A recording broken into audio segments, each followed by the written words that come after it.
Hey guys, Lou with LG Speed and Custom here, and in this video we are installing this big block Chevy 4-speed combo into John's 1950 Fargo.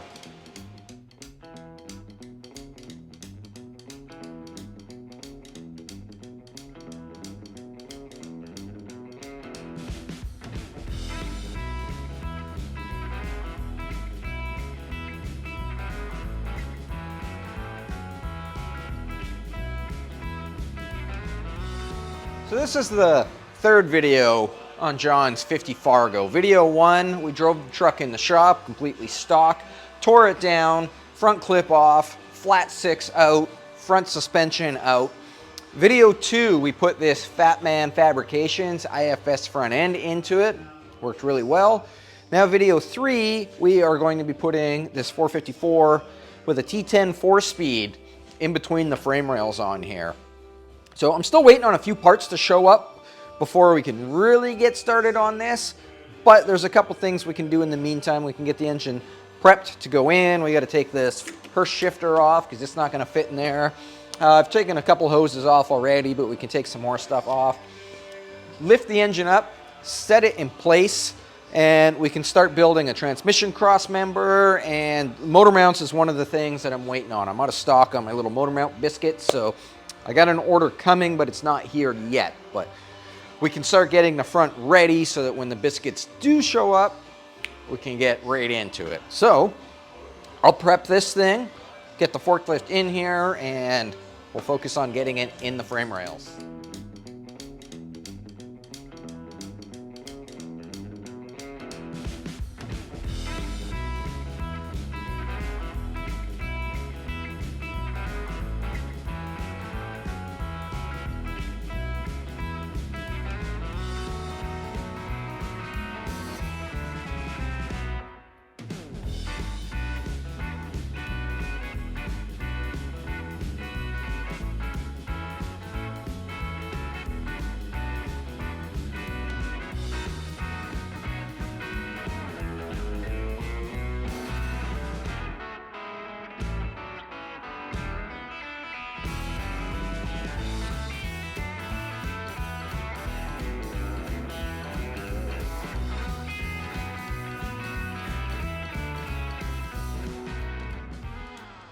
Well, it doesn't fit. Not even close. So when John came up with this idea of taking his flat 6, well, hold on, let's back up a little bit. When John first called me about this project, he had a stock 1950 Fargo, and all he wanted to do was put a dual reservoir master cylinder in it. Simple enough. We do that all the time here. So I was like, yeah, we can do that, John, not a problem. I'm a little bit busy right now. It'll probably be a couple months before we can get to it. John was cool with that.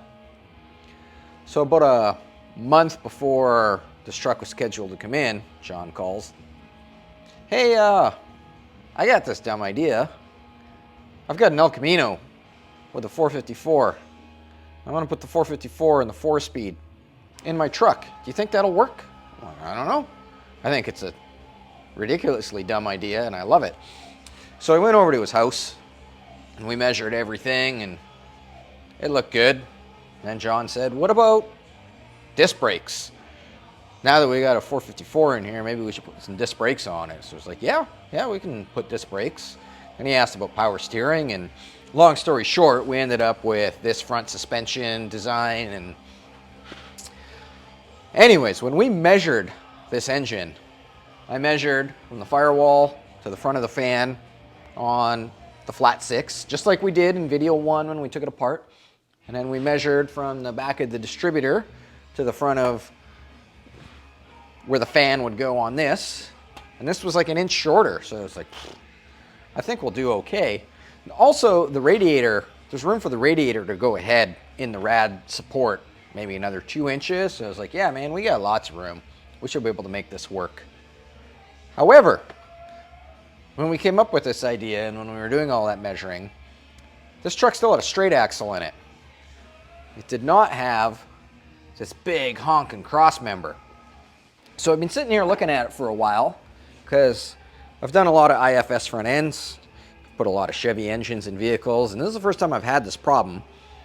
And I think it is because on most vehicles, the front axle is way further forward. These Fargo trucks and Dodge trucks, the front axle is way far back, which I think is why we're running into this issue. Like when we did Andrew's 56 Chevy, we were having issues putting the motor in with this rack. Was rubbing the pulley. That's how far forward it sits in the Chevrolet truck compared to the Fargo truck. So we can still make this work. We're not giving up on this idea.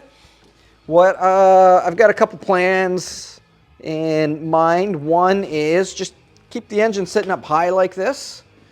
We'll have to cut the firewall because our bell housing has run into the firewall. But John and I talked about that at the beginning of this project, and he said, if we got to cut the firewall, we got to cut the firewall. That's no big deal.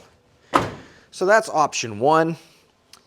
The first thing I looked into was like, man, if we had a front sump oil pan would work, but a front sump oil pan for a big block Chevy is not a thing. That does not exist.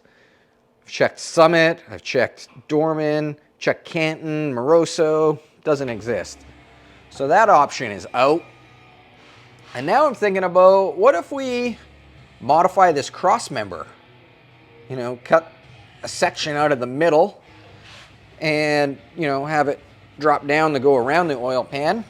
I think we've got clearance. Like this cross member is considerably lower than that cross member. So I think I'm gonna make a coffee. I'm gonna sit here for a little bit and figure out a solution to this. I think I would like the engine to sit lower. I think aesthetically it would look nicer. The truck would handle better. Not that John's going road racing or anything, but, this is a little excessive. Lots of hood clearance though. I mean, it would work. It'd totally work. So yeah, I'll make a coffee and sit here and brainstorm. We're gonna cut the firewall. I think it's just better all the way around. The way it is right now, like say this cross member wasn't in the way, we can get the engine far enough back, if there was no cross member there, that it will fit without moving the radiator, cutting the firewall. But can't run a fan. So if we cut the firewall so we can move the engine back far enough to clear the cross member, we can definitely run a mechanical fan still. And I think it's a little more screwing around, but in the end, I think it'll be a better result. So that's what we're gonna do. To cut the cross member, like I think that option could work as well, but it's so close to clear that front or that rear sump. We gotta come back 6 inches. So if we cut that, I don't know, man, like if we cut it, there's a chance that it'll work, but there's also a chance that it might not be enough. So we'll just cut the firewall. It'll be fine. It's only metal. It's only time. It's only money. Money's a renewable resource. You just go to work and make more, right? One of my old customers used to always say that. Oh, money's a renewable resource. You just go back to work and make more. On the back side of this firewall, there's not a lot that we got to prep to cut it. This cardboard insulator guy is pretty much fully deteriorated. These cables up here I don't think are going to be in our way. I think they'll be far enough out of the way. This isn't relevant anymore, so we can completely take that out. So I think I'm going to start peeling this insulation back, and then I don't know, maybe we'll just start, instead of cutting one giant huge piece out, maybe we'll just cut it out in little sections and only cut out what we need to cut out. Here's those cables here.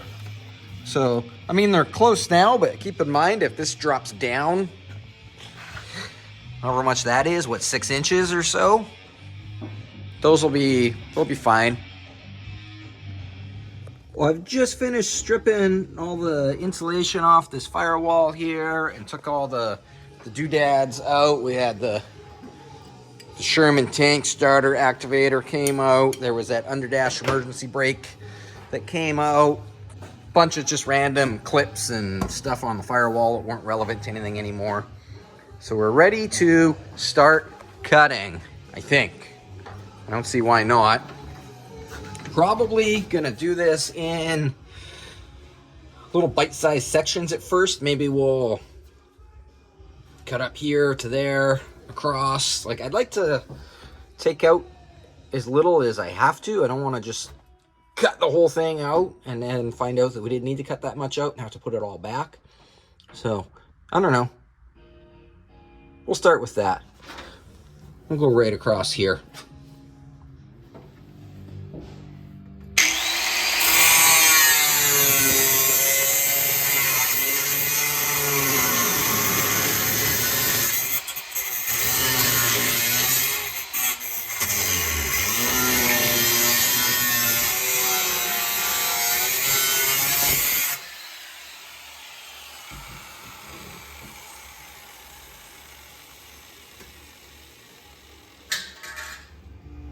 That opened up a ton of space. I think I'm going to scooch the engine back a little bit further. Probably have to start trimming this part next.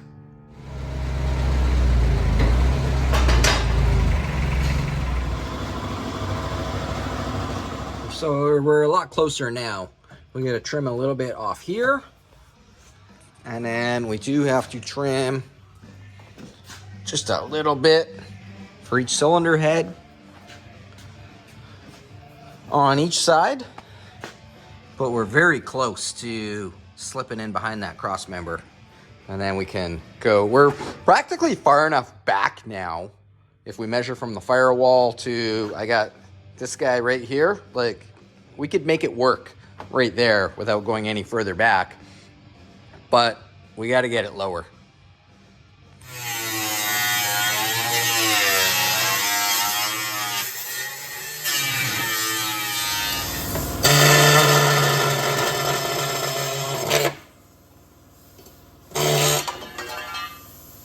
So I've got clearance for both cylinder heads, but we still need to go back that much farther, and our distributor is gonna hit soon. So what I'm gonna do is I took a square and made a straight line square off of this. So I think I'll pull the motor back out, slice up there, maybe slice along that edge. Maybe, I don't know, maybe I'll go a ½ inch below that edge. That way we can keep this line. And cut along there. All the way over to here. And then come down square on this body line here. And we'll cut that whole section right out. Now it's just gonna do it bit by bit and not cut a whole big chunk out, but now we're cutting a whole big chunk out. However, by doing it this way, we know exactly how big of a chunk we need to cut out.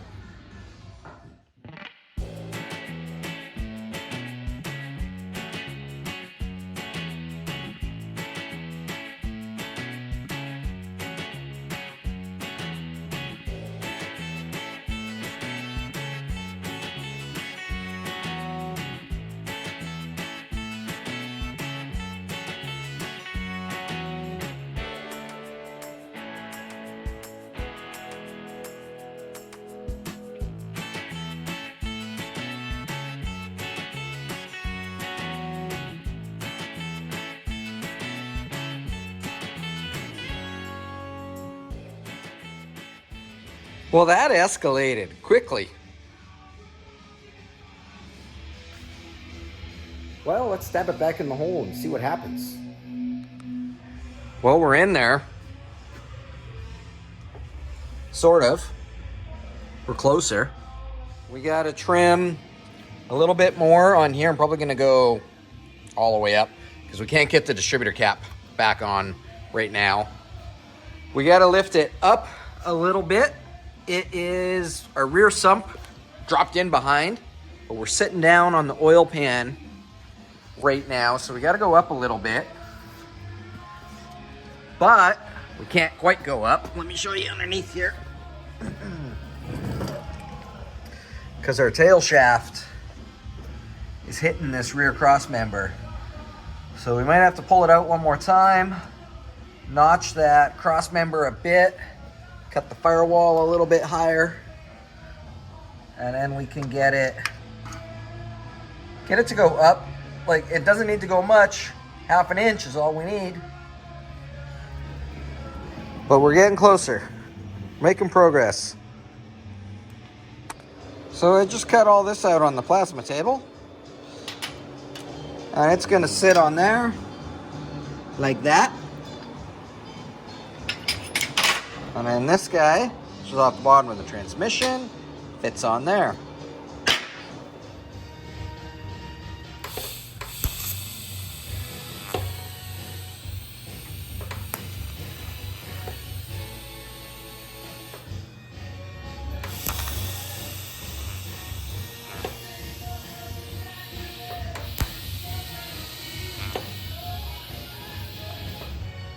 So before we get too carried away on our next step, I'm gonna run down to the store and get a new one of these, because this one is not really attached to anything anymore. Seen better days.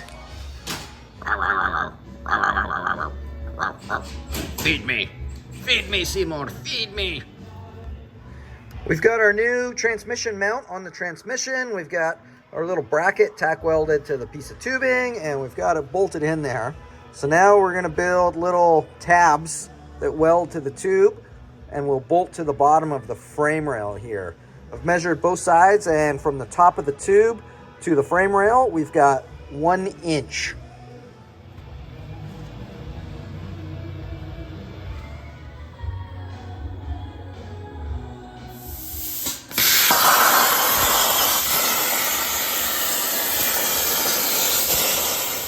I just cut these out on the plasma table and tack them up, and they're gonna go on the end like that. This end here caps the end of that guy, and then this one here welds on along there. And we got 2 holes drilled in there so that when it goes up on the frame, we can just drill a hole in the frame rail and bolt this to the bottom edge of the frame.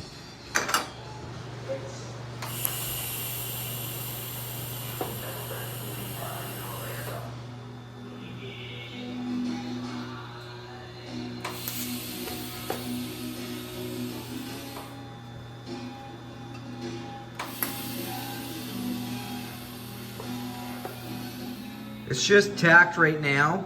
Let's go mock it up under there and see how it fits. And if it fits nice, then we will weld everything all up on it. Just like that. All right, I'm happy with the fitment, so let's weld it up and drill some holes in the frame, bolt it in, transmission mount's done.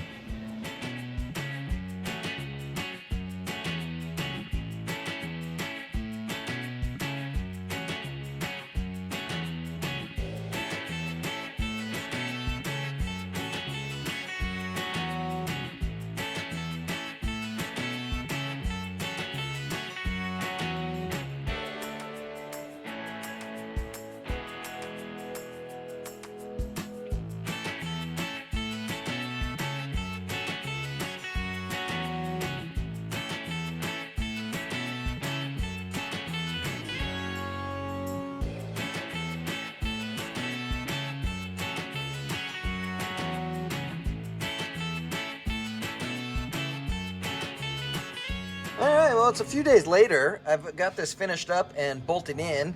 I apologize, I did not film bolting it in, but it was just drilling 4 holes and bolting it in.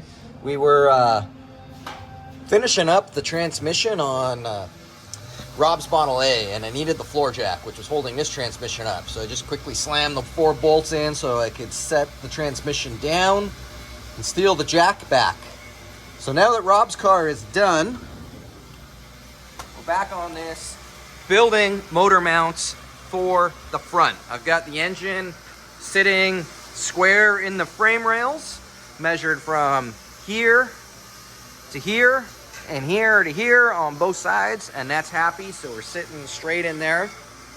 I'm gonna use my LG AV8 motor mounts. These are originally built for putting like a flathead V8 in your Model A frame, and they use these flathead Ford motor mount rubbers, but they work so good in plenty of other applications. So if this sits like, you know, right about there on the boxing plate, you can see we're pretty well lined up with our motor mounts there.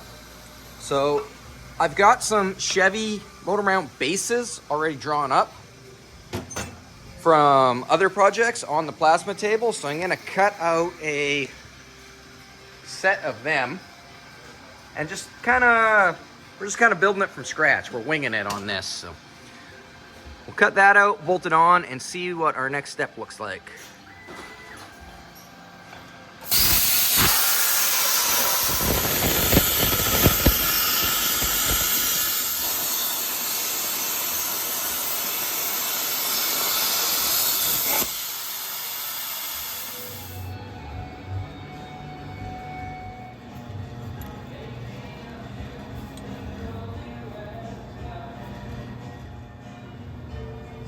So with those plates bolted on there and this motor mount mocked up on here, mocked up by me holding it, you can see our next step is we're gonna have to build like a little ear that comes off of here, around here, and back again. So again, I have that piece already cut in my plasma table, but I don't know if it's the right distance or not. That was it was set up for a Model A chassis. So I'm gonna cut one out and see how close it is to fitting. Hopefully it fits okay. While I'm doing this, I'm keeping in mind that we've got some power steering lines we're gonna have to hook up down here. So before, like as I'm mocking this up, I wanna keep this nice and high so that I can still get to those lines for servicing if I have to. If we mount this way down low, like you'll never be able to get in there to get those power steering lines apart if you need to.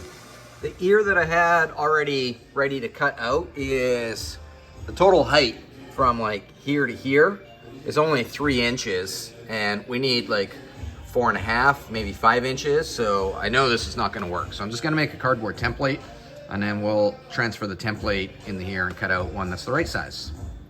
I've got the passenger side mocked up as well because I already took a measurement off the driver's side, and the passenger side measurements are the same, which is good. So if we go 3 inches in from the center of our hole, center of this hole, gives us our distance there. Then I took a measurement of from here to here is just over 2 3/4. So using that information and this circumference, I have drawn up this.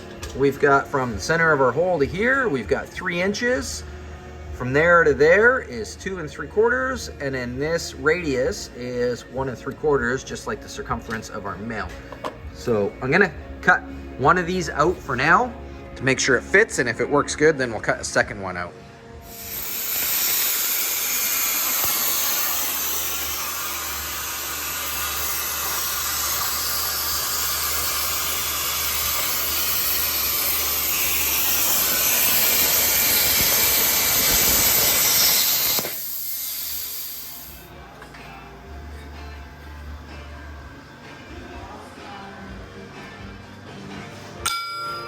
Yeah, that worked out pretty good.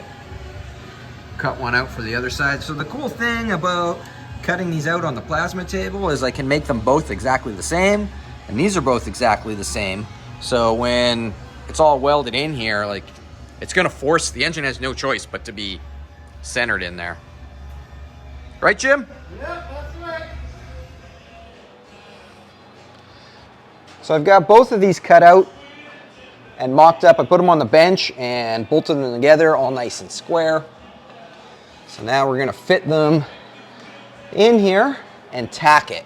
I got the level on top of the engine here, and the level says the engine needs to rock this way, just like a smidgen. So what I'm gonna do is tack this side in first, And then maybe take a ratchet strap or something and go from here to here and just pull it over ever so slightly until it's level. And then we'll tack the other side in.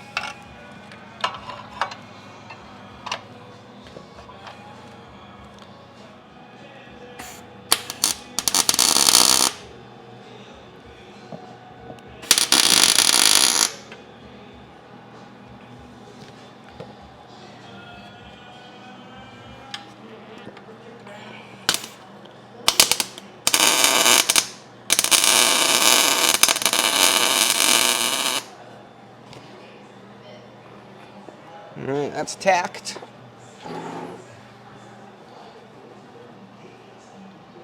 Ever so slightly.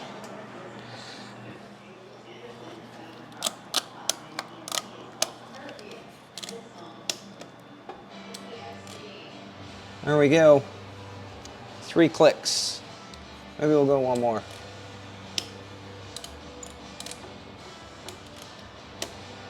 Perfect.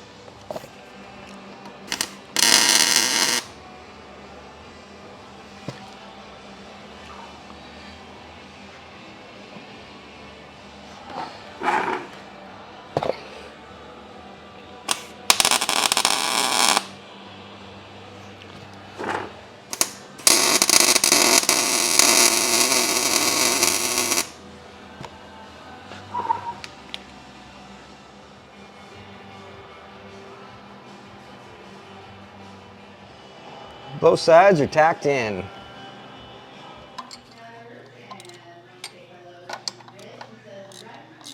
With both sides tacked up, I'm gonna pull these motor mounts out, put them on the bench, and then I can weld them better. I could only get like 1 tack weld on them. So it's a little tight and awkward in here, but if I put them on the bench, I can weld them up a little better. P for passenger side. This one, DR for driver's side. While they're out on the table like this, I'll probably build some gussets as well. We might as well weld them right up. After lunch though, it's lunchtime. Well, I've just cut out 4 of these gussets so that we can put 1 down each side. Kind of like that. Gonna weld all those up now. I'm gonna weld everything. I'll weld this up, weld those up. Motor mounts will be done.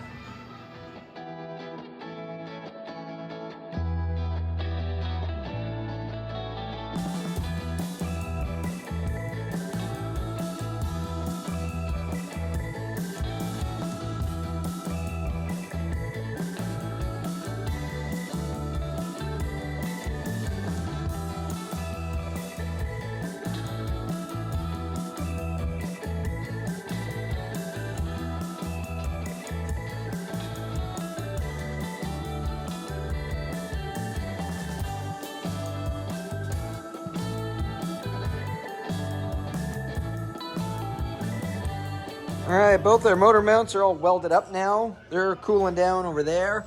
I also ran a bead along the top of our motor mounts on the frame rail. I didn't weld the sides yet. Obviously, we're gonna have to pull all this back out again to paint everything. So when the engine is out, that's when I'll weld all those up. But I wanted to put a good bead on there. That way, when these cool down and we put them back in, we should be able to take our little wooden blocks out of there, and this engine and transmission should be sitting in here permanently then. I've also stamped these passenger and driver side. Even though they're very similar, they're mirror images of each other. And this one's actually angled this way a little bit, and this one's angled this way a little bit. But they're close enough together that you can easily get them mixed up on the bench. So I'm sure that definitely won't fill up with paint when we go to paint these, but well, I don't know. It's worth a try at least. I think it'll be fine. I'm gonna paint these now, paint them black, and then we'll put them back.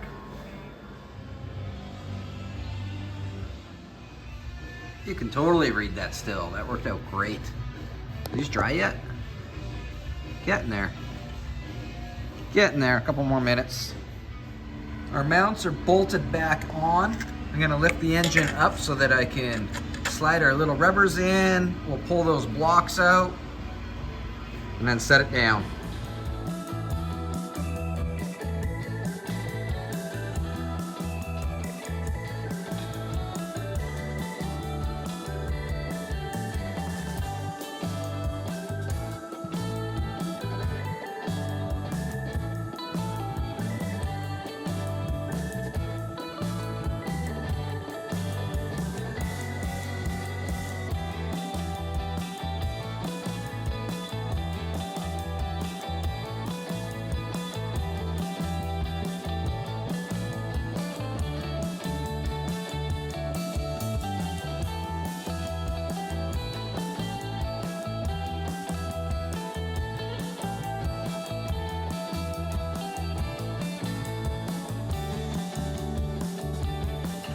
All right, our engine and transmission, I think, is bolted in now.